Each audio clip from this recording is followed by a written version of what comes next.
We're going to start our study of thermodynamics by discussing the concept of temperature. The term thermodynamics brings to mind temperature. It has thermo right there. We often use unscientific terms, cold, hot, and temperature, but we don't really know what those mean. We might say an object is hot because it has a high temperature and it has a high reading on a thermometer. But what is temperature, and what does the thermometer actually really measure? We're going to start by looking at everyday temperature scales and how they came about, and then as we go along eventually determine a more scientific definition of temperature related to quantities we've already studied, most notably the concept of energy. So in everyday life, temperature is usually defined in textbooks in a somewhat non-scientific way by simply saying that temperature is the measure of how hot or cold something is. Now, you may say, well, I know what that is because I can say by touching it, it's hot or cold. Here's the problem with that idea. If you have a student, say, on a hot day, and they get into the swimming pool, initially they'll say, oh, it's very cold. But after a little bit, they'll say that the water is fine. So their sensation of hot or cold changes even though the water's actual temperature does not.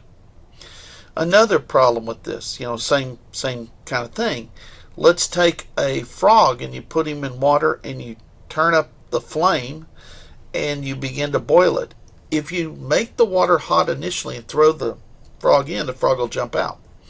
But if you put the frog in water and slowly turn up the heat, the frog will not even notice that the water is getting warmer and you can boil the frog alive. So, our human or animal sensation of hot or cold are not a scientific basis for which to define a temperature, but they're what we're going to start with right now. We're going to want to build an instrument to give a numerical value to this hot or cold, something that's not connected to this sensation. And an instrument that does that is called a thermometer. So a thermometer is a way of making a numerical measurement of the temperature of an object.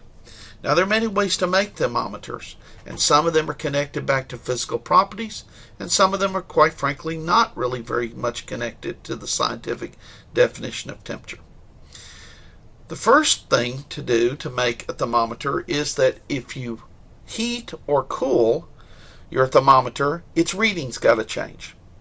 So we need to make it such that if you put the thermometer in a stove or in a refrigerator, some physical property of the object will change. And it turns out many physical properties can change. The color of it could change. It could change the length. So you could use it by measuring the length as a way of measuring the temperature. You can hook a battery across the material, and the amount of current that we'll talk about later in this course will change as you put it in an ice box or on a stove. So if you can find a physical property that would change, you can make a thermometer. So one can make a thermometer by measuring any property of an object that changes with temperature. One of the most common is length. Now, in order to do this, let's say we measure the length, we have to have some reference points. For instance, what does it mean if the object's 10 centimeters long? What does it mean if it's 8 centimeters long? So what we're going to do is we're going to start by saying, if you take a particular dimension of this thing and you put it in a particular situation and you measure its length, that length corresponds to some temperature. That temperature has to be a reference temperature. Now, it needs to be some reference situation that's easy to reproduce and that we can easily set up. Now, two common reference points for developing temperature scales is the freezing point of water and the boiling point of water at 1 atmospheric pressure. So, for instance, you take a container of water and ice, and you stick, for instance, a bulb with some liquid, And when you put it in that ice water, it has a certain height. That is, there's a certain length. And what you do is you define that length right there to be some temperature. You can call it T cold. Now, what value you give T cold depends on your choice. It's arbitrary. You could call it 50. You could call it 43,000. Certain scales have chosen certain particular value. The other thing that you can do is you need a second point for a reference. Do the same thing. Take a container with water. Put a fire under it. And begin boiling it. Put your thermometer back in.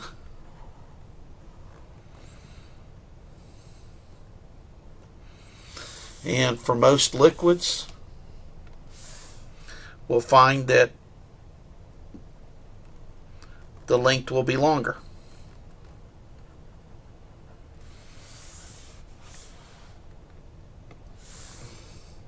We mark that as T hot. That again can have an arbitrary value, but since it's longer, we'll probably give it a bigger value than T cold. Now, the values for these depend on the scale system chosen. And like I said, they were arbitrary. They're not connected directly to a scientific justification. So, two of the most common ones were called the Celsius scale and the Fahrenheit scale. The Fahrenheit scale, after Daniel Fahrenheit, who was an instrument maker, not a scientist, who went around and sold thermometers. And if you watch the Mechanical Universe, there's a nice history on these particular discussion. Well, in the case of the Celsius scale, T cold is chose to be 0 degrees, and T hot, that is the boiling point, is chose to be 100 degrees Celsius. If you're in the Fahrenheit scale, the boiling point is chose to be 212 degrees Fahrenheit, and the freezing point is chose to be 32 degrees Fahrenheit. The reason for this one was that on the day that supposedly, as I understand it, Romer showed Fahrenheit how to make thermometers, he used his armpit as a way of measuring a reference point. And if you make it roughly 100, then you build a thermometer. Well, today we say that that's 98.6, so it's slightly been varied. But that's how boiling point ended up getting to be so much bigger than 100 in this scale. Again, these are just regular scales chosen for everyday life. They have no scientific basis for that number. We'll come back later and give a true absolute scale, the Kelvin scale, that's connected to physical property energy. Now, with these definitions, we can now make a thermometer for other things. So let's take a length of our column of gas. And we have two places marked on the glass. We have this one, for instance, at 100 Celsius. And we had this point for the length of the liquid when it was 0 degrees Celsius. And assuming that the property is fairly linear, we can sit here and simply divide up the markings between this. And so we could say half of it is 50, half of that is 75, half here is 25, and so on. And then when we put this in a situation, for instance, out in the room, and the liquid goes to here, we can read the setting and claim to have a measure of temperature. But one might ask, would you get the same reading if you had different thermometers that used different liquids, for instance, even if they had the same initial 0 and the same 100? Would these settings in between be the same? And the answer is no. They'd be close in most cases, but not exactly the same. By dividing this up, we are assuming that this property obeys linear. That is, that we're assuming that this liquid's length versus temperature And we measured 2 points, T cold, which had some length L cold, and some point here, TH, and some LH. We've assumed that it goes like this in a straight line. The fact is that it probably goes something like a straight line, but it might also eventually, if we kept following it, do something like this. So it's not really straight. It's almost straight. And if we got a different property of a different material, because it would be different curved than the first, the two would agree at 100, they'd agree at 0, but they would not quite agree at 50. One might read 49.8, the other might read 50.2. So our method, while it provides us a way of measuring temperatures for everyday life, again, is not connected really scientifically back to any specific thing we can use. So we're going to need to do something more with it.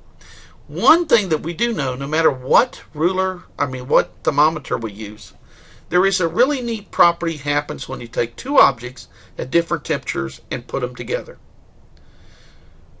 They eventually reach the same reading on the thermometer. It's from this and the concept of energy, so we're going to build a true concept of temperature, and later a true concept of what we need for what